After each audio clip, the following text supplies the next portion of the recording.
Vamos lá, então? Acompanha. Veja. Você pegou os 10 mil e depois de um mês você pegou a carteira para pagar, não é? Ora, numa taxa de 10% ao mês, que foi a taxa do exemplo, você já tem aí uma dívida de R$ 1.000 de juros, não é verdade? Porque esses 10 mil, durante um mês que se passou, eles geraram aí R$ 1.000 de juros. Então, você vai ter que puxar da carteira 2 mil, que é para abater da sua dívida, e mais 1.000 de juros. Então, pode botar aqui, 1.000 de juros. Então, você puxa da carteira uma prestação de 3 mil. Preencha aí, 3 mil. Mas entenda, desses 3 mil, 1.000 é de juro. Você só está amortizando 2 mil. E a sua dívida, que era 10, menos 2, cai para 8 mil. Um pensamento errado, e cuidado para você não pensar assim, eu devia 10, paguei 3, só estou devendo 7.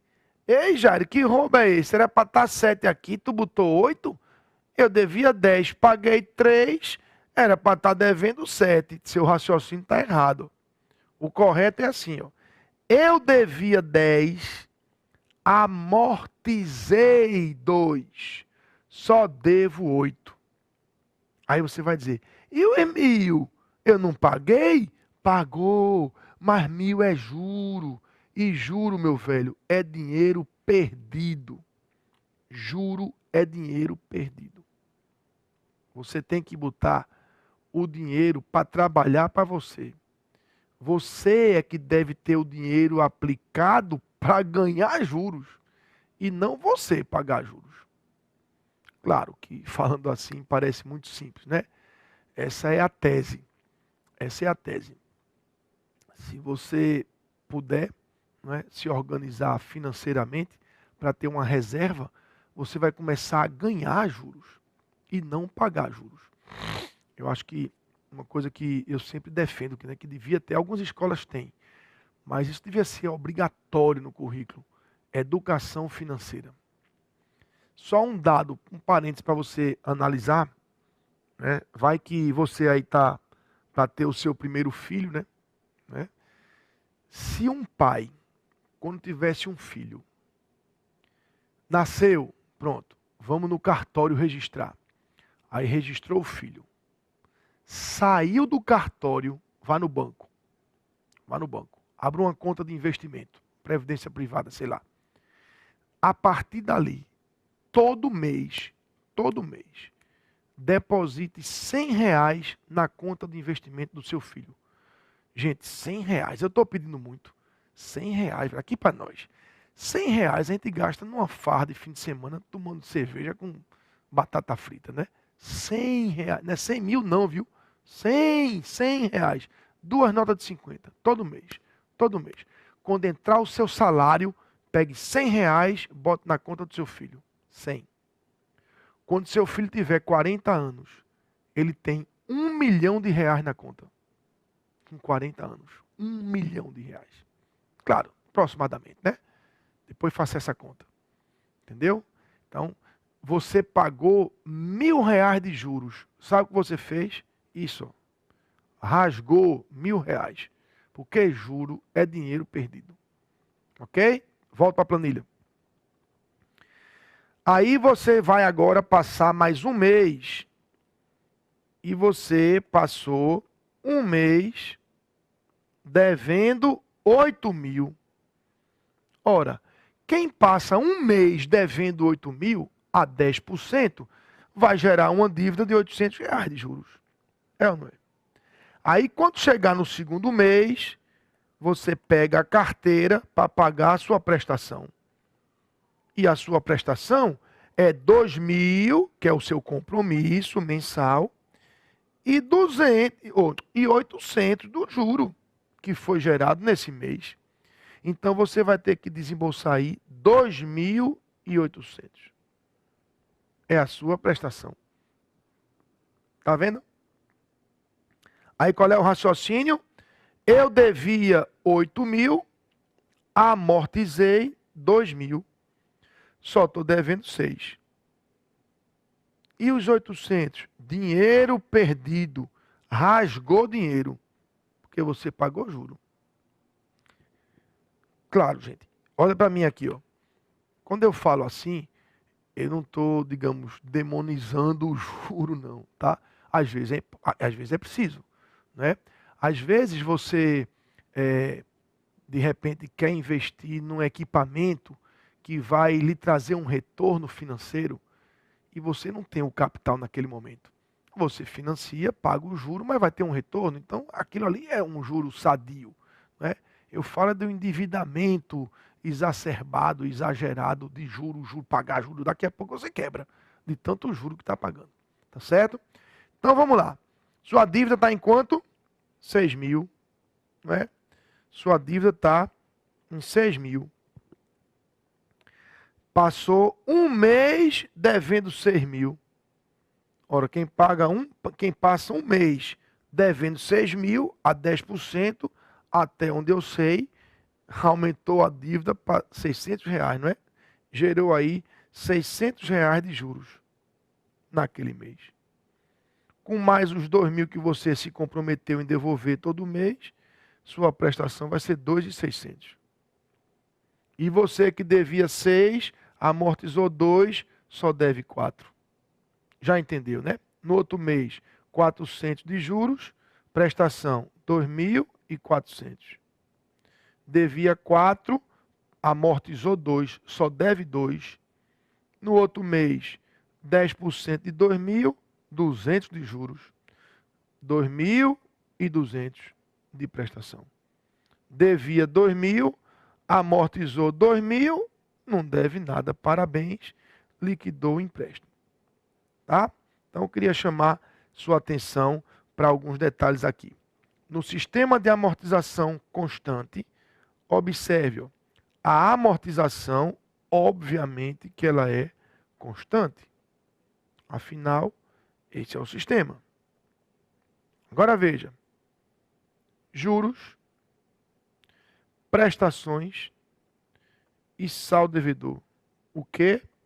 Todos decrescentes.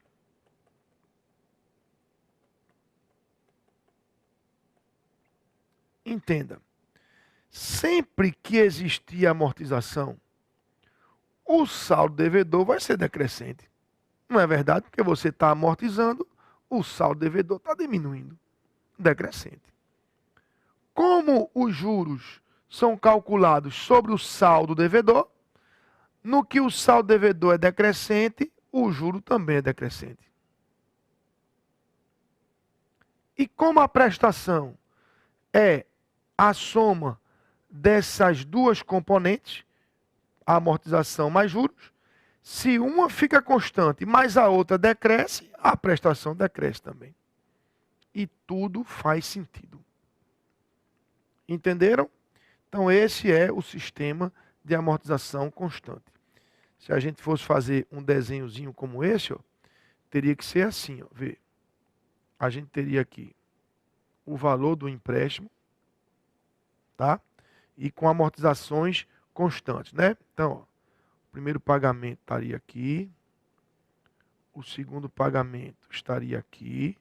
Lembra que as prestações são decrescentes? Tá vendo? Então, ó, a amortização é que fica constante, tá vendo? Aquela parte que eu pintei de azul, lembra? isso aqui, igual a isso, igual a isso. É como se fosse 2.000, 2.000, 2.000, né? Agora, o que acontece com o valor dos juros? Começa grande, mas vai caindo, vai diminuindo. Por isso que a prestação também vai diminuindo, tá vendo? Então seria um desenho mais ou menos assim. E esse aqui é o sistema de amortização constante, tá? Claro, ele ainda traz aí alguns detalhes, mas eu vou deixar para comentar quando eu fizer as questões, tá certo? Por duas razões, porque é mais prático, porque vai estar com um exemplo numérico, e também para não encher muito a sua cabeça no início. Eu quero apenas que nesse início você se concentre aí, que o sistema de amortização constante trabalha desse jeito, com amortizações iguais. Que eu começo o cálculo, não é? Calculando aqui o valor dessa amortização constante e começo aqui descarregando essa amortização e vou fazendo aí a dinâmica da tabela até ter a minha planilha financeira completa. Destaque-se aí o fato de amortização ser constante e juros, prestação e saldo devedor, todos decrescentes. Beleza? Entenderam? Muito bem. Agora o outro sistema, o sistema de amortização francês. A sigla é SAF, né? Sistema de amortização francês. O que é que caracteriza esse sistema? Prestações constantes. Prestações, ó, seria esse caso aqui, ó. Aí as amortizações não são, né? Na verdade, não seria exatamente porque aqui a amortização está constante. As prestações são constantes, tá? Como a gente vai ter que fazer esse esqueminha para vocês, eu já vou botá-lo aqui, ó. Agora são prestações constantes, ó. Uma, digamos, duas, digamos, três, ó. Isso é que é constante, tá? Aí você olha para isso e fica pensando, meu Deus, eu já vi isso em algum lugar. Eu conheço esse cara de algum canto. De onde é? Esse negócio de prestações constantes. Eu me lembro esses tracinhos aqui que eu já vi em algum lugar indicando que os... Ah! Lembrei! Lembrei! Olha de onde eu conheço. Isso é uma série de capitais uniformes. É ou não é? Veja, o nosso P, o nosso R. Ah, Jairo, quer dizer que esse sistema SAF, ele tem a mesma dinâmica de uma série uniforme. Exatamente. A série é uniforme porque os seus desembolsos são constantes. São iguais, né? Não é? Então, é isso que caracteriza o SAF, o sistema francês. Prestações constantes. Ok? Eu vou botar aqui o mesmo exemplo para que a gente possa comparar. Tá certo? Mas vamos raciocinar.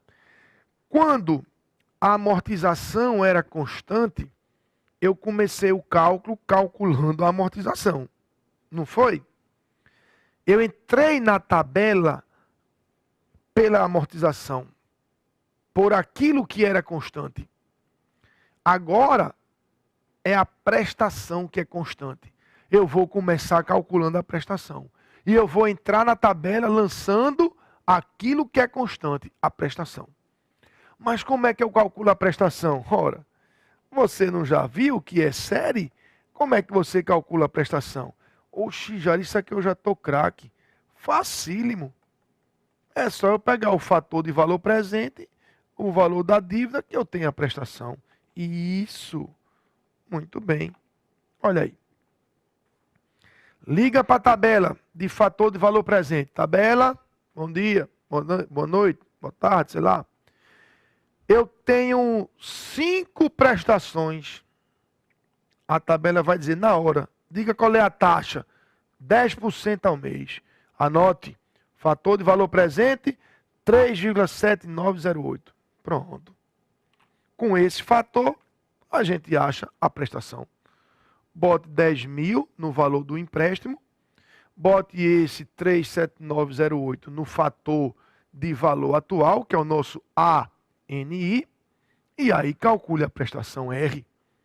Faça a conta aí que vai dar R$ 2.637,97.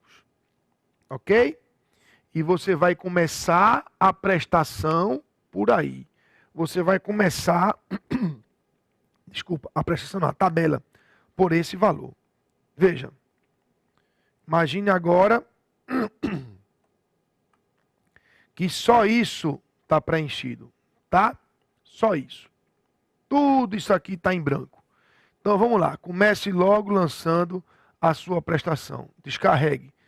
2.637,97. 5 vezes. Ok? Vejam, portanto, que a gente entra na tabela por aqui. Ó. Sempre pelo que é constante. Quando for saque, entre por aqui. Quando for SAF, entre por aqui. E a dinâmica é a mesma. Vamos lá? Passou um mês devendo 10 mil. A 10%, vai ter que pagar 1.000 de juros, não vai? Vai. Então, já preencha esses 1.000. Imagine que ele já apareceu na sua tabela. 1.000. Agora vamos raciocinar. A prestação é o somatório aí das duas componentes, não é? Amortização e juros. Veja, a prestação tem que fechar em 2.637,97. Tem que fechar nesse valor. R$ 1.000 daqui são de juros. R$ 1.000. A diferença, 1.637,97, é a amortização. Ah, já entendi. Vê, como eu já calculei a prestação, todo mês eu vou ver quanto é o juro, a diferença vai dar amortização. Exatamente.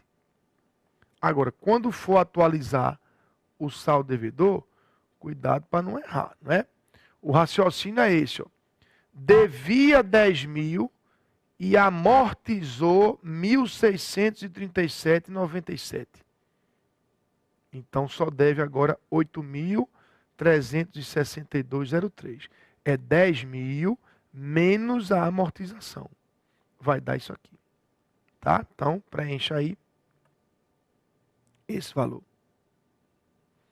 Sua dívida agora é 8.362,03. Aí você passou um mês devendo isso. Ora, um mês devendo isso, vai ter um juro aí de 837,20. Não é? Raciocine. A prestação já está definida, tem que fechar nesse valor aqui. 2.637,97. Daqui, 836,20 é de juros. A diferença desses valores vai lhe dar a amortização daquele mês. 1.801,77. Ok? Então, você devia 8.362,03, amortizou isso aqui, só está devendo isso. Já entendeu? Ó, isso aqui, passado um mês, 10%, gerou o juro. A diferença aqui da amortização. Aí devia isso, amortizou aqui, ó, só deve agora 4 e pouco. 10%, 400 e pouco. A diferença para a prestação é a amortização. Atualiza o saldo, 10%, um mês depois, né? A diferença, a amortização. Finalmente, devia 2.398,18 e amortizou 2.398,15. Bom, rigorosamente, não fechou, você continuaria devendo 3 centavos, né? Claro que essa diferença que dá aqui é porque a gente vai truncando os valores, né? A gente vai cortando aí os valores, tá? Despreze esses centavos aí, não se preocupe com isso. Se preocupe com isso. Vê, vamos raciocinar. A prestação fica constante, né? Porque isso é a filosofia, inclusive, do sistema, não é? Prestação constante. Sempre que tiver amortização, o saldo devedor será decrescente, não é? Porque se você está amortizando, está se livrando da dívida. Então, saldo devedor decrescente. Confere? Muito bem. Como o juro é calculado sobre o saldo devedor, no que o saldo devedor decresce, observe, o juro também decresce. Decrescente. Tá? E agora é onde entra o raciocínio. Para a prestação se manter constante, o juro caindo, a amortização tem que estar subindo. Vê se não está subindo. Crescente. Não é? Vamos para aqui, ó. Ó. Para essa prestação se manter constante, ó. Para essa prestação se manter constante, se a parte de juro, vamos botar aqui, ó, o juro, é a parte amarelinha, né, que eu botei, vai caindo, não é? Ó, se a parte de juros está cada vez menor, o que acontece com a parte da amortização? Está cada vez maior. É ou não é? Claro, para equilibrar, para compensar, se tem que manter a prestação constante, no que esse amarelo vai caindo, a outra parte azul vai aumentando. Não é verdade? Por isso você tem juros decrescentes e amortizações crescentes. Ok? Isso evidencia uma coisa, ó, que no início do contrato você paga muito juro, não é? Isso vai diminuindo. Mas você amortiza pouco. Percebeu? A amortização ela vai crescendo no decorrer do tempo e o juro vai caindo. Não é? No início do contrato você paga muito juro, amortiza pouquinho. Com o passar do tempo, você paga quase nada de juro. E tudo que você paga de prestação, praticamente, é amortização. Entenderam? Então, se liga aí nos dois sistemas. Antigamente, os sistemas de habitação, né? Isso há muitos anos atrás. Estou falando da época em que eu comprei meu apartamento, quando eu casei, né? O primeiro apartamento, faz um bocado de tempo já, né? Aí o sistema era mais ou menos assim. Na verdade, o sistema de habitação, ele sempre tem um sistema próprio, tá? Nem é exatamente um, nem exatamente o outro. Mas o fato é que acontecia isso. Você no começo pagava muito juro, e a amortização era pouca. Isso em 20 anos de financiamento, o que acontecia? Nos primeiros anos, o que você pagava de prestação era praticamente só juro. E você não estava praticamente amortizando nada. Aí o que acontecia? O cara comprava um imóvel, pagava 1 ano, 2 anos, 3 anos, aí ia na caixa. Moço, vê aí, eu financiei 300 mil reais.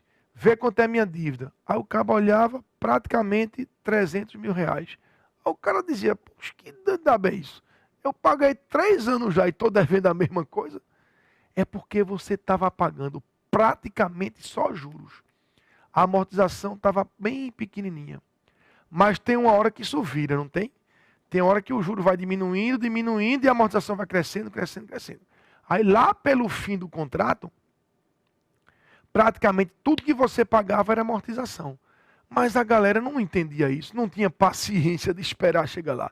O que era muito claro para todo mundo era: eu estou pagando, e a dívida não diminui, quero mais não. Aí começava, né? Entregava o apartamento, contrato de gaveta, repassava o imóvel, né? E aí, com o tempo, a Caixa começou a mudar o sistema e hoje eu já nem sei direito como é que é. Não é? Ele usa um sistema próprio lá, prestações decrescentes, né? De fato, você vai diminuindo a prestação. Não é mês a mês, mas terminou um ano, ela apura e aí diminui a prestação para o próximo ano, enfim. É um sistema próprio lá dela, mas com prestações decrescentes. O que é muito bom, né? Porque você vai pagando e o tempo vai passando, a prestação vai diminuindo. E eu sei que de fato isso acontece porque eu tenho um restinho de financiamento desse apartamento mais recente que eu comprei e todo ano a prestação diminui um pouquinho. Tá certo? Então funciona. Ok? Se você estiver aí pensando em comprar o seu, tá bem favorável comprar agora. É bem rápido, a Caixa no instante autoriza lá, leva a documentação, apronta e ela libera. Tá certo? Mas vamos lá, você aprendeu que no saque a amortização é constante. E no SAF a prestação é constante. Beleza. Mas lembra que eu disse que eram 3 sistemas? O SAC, o SAF e o SAM. S-A-M, de misto. Sistema de amortização misto. Como é que funciona esse sistema? Ei, Jairo, terceiro sistema, minha cabeça já está cheia. Relaxe, porque esse aí é facílimo. É a média da prestação do SAC com a prestação do SAF. Então, no sistema misto, como é que você calcula a prestação? Calcula quanto ela vale no SAC e calcula quanto ela vale no SAF, no francês. Soma as prestações e divide por 2. Aí você tem a prestação do misto. Quer dizer, o misto nem é total SAC, nem total SAF, é uma média. E aí você calcula essa média aritmética. Entenderam? Então é assim que você vai fazer se o sistema for misto. Vem aqui na tela. Ó. No caso do sistema de amortização misto, o que é que você faz? A prestação nesse sistema vale a prestação do SAC mais a prestação do SAF, que é do francês, né? Dividido por 2. Pronto, é uma média aritmética simples demais. Soma as 2 prestações e divide por 2. Aí você tem o sistema misto. Então, quase que nem é um terceiro método, né? É você calcular os 2 e tirar uma média sem problema. Tá certo? Então, gente, observa lá no dever de casa que você já tem questões sobre isso. Se tiver dificuldade demais, você espera, deixa o dever de casa para outra semana, para outro dia, sei lá quando é que você vai ver a outra aula, né? Porque eu vou fazer algumas questões aqui com vocês para consolidar isso tudo, tá certo? Talvez no começo você fique meio travado no dever de casa, mas quando você assistir às questões que eu vou trazer aqui, aí isso aí vai destravar, tá certo? Mas tem questões de séries também lá que já dá para você fazer. Então pega lá o dever de casa, vai tentar fazer, anota a dúvida, segura a dúvida para até você assistir a próxima aula. Se ainda persistir, você manda para mim, tá certo? E aí a gente se encontra na próxima aula, onde a gente vai fazer aí o fechamento do nosso curso e o último comentário de assunto que eu preciso fazer para vocês. Beleza? Aquele abraço e até a próxima aula.